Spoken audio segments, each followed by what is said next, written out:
That thin line between mentally balanced and an imbalanced person shows up in our next story. Esther, who once lived as a tenant in Ezobi Street, Alapere, Lagos, now occupies a space on the street with no roof over her head. We were alerted by photos sent in by Mary Usiaho, a resident in the area. Come with me on this journey.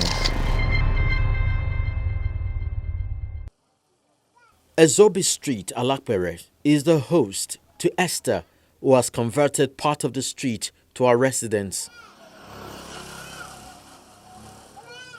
Residents claim she's been out here since January, with no one coming forward to help her out.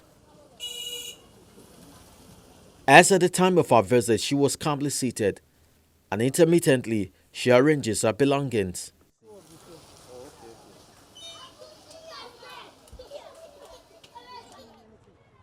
I made an attempt to strike a conversation with her, in the course of which she claimed she owned the property from which she was evicted. She even extended her ownership to the police station around that area. About 50 years ago, when we said thick forest, all the pythons here, I was one. There's no people can tell me that it's caterpillar coming here to do this. I'm the one that do it by myself. Esther claims she has a husband and 3 children, but how come she ended up on the streets?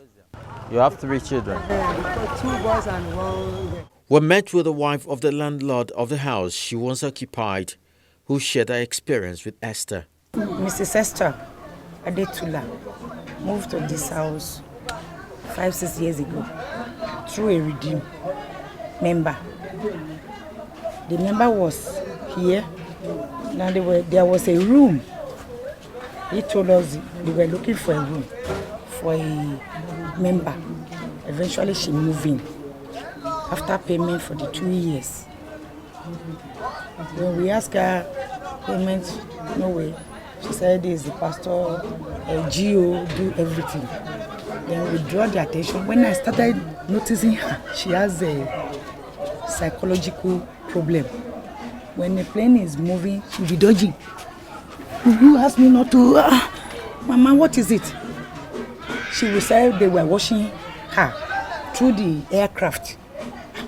I started washing her for a long time.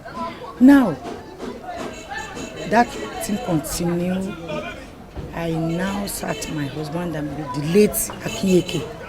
Daddy, this woman as she is, let us forget her payments.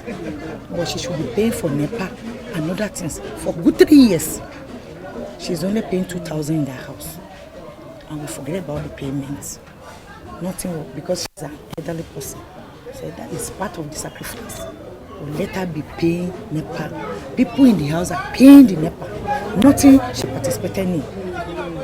We got to a stage, I went to the station, to Alapere State Police Station. We reported there, they invited her. That day was even furious. We went there, they invited her. Then getting there, she made a statement that she will pay the money, the sockaway. They asked her how many times do they pack the sockaway. She said 5. Did you pay? She said no. We were obliged some contact the resident got from her phone. And so I made effort to get through to these relatives. But one by one, they declined commenting as soon as I introduced the reason for my call. Well, they cut off, which means they're not ready to establish any relationship with her. So there's nothing more we can do other than to hope that the Lagos state government will take up this case. As for some of the residents who spoke with us, a timely intervention by government could get her off the road. People that know her or whoever that knows her that can assist to take her to where she is coming from, her state, her family, should assist. To me, I want government to assist her, to rescue her, because by staying here is very, very dangerous. Rain was beating her, sunshine, you see us here. Even to eat, I'm appealing to government to help her.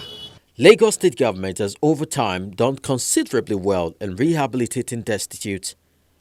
It must once again evoke that strength to rid the street of social misfits such as Esther. This, no doubt, would delight the residents of Ezobi Street, Alapere, Lagos.